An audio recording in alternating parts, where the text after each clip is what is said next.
সম্মানিত বন্ধুরা, গ্রামের এক ঐতিহ্যবাহী দেখেন ফরমালিন মুক্ত আম একবার পাকা বা গাছের থেকে পাকা পাকা আম পাচ্ছে। দেখেন কি সুন্দর হলুদ বর্ণের, ফরমালিন মুক্ত, কোনো মেডিসিন নাই, কোনো কীটনাশক, কোনো কিছুই নাই। এখন একেবারে কি সুন্দর আম। এই আম যে খেতে কি মজা, যে গ্রামের মর্ম বুঝেছে সে বলতে পারবে। এই গ্রাম্যর যে আম, পাকা আম,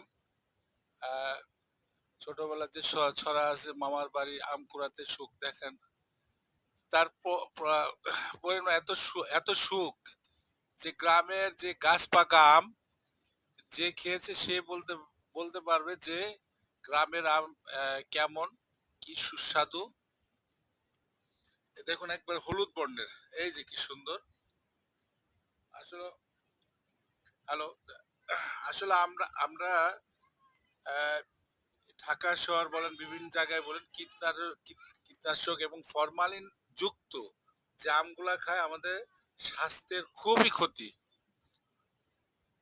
এই যে আসছে, এই যে শুধু আম খেতে আসছে, এই যে দেখেন একেবারে হলুদ বর্ণের, কি সুন্দর, একবার মসৃণ, কোনো কালার নাই, কোনো ফরমালিন, কোনো কীটনাশক, কোনো কিছু নাই। দেখেন একবারে হলুদ বর্ণ, কি সুন্দর। এই দেখেন একেবারে কি সুন্দর আম। কি মজা, কি যে টেস্ট, গ্রেট টেস্ট।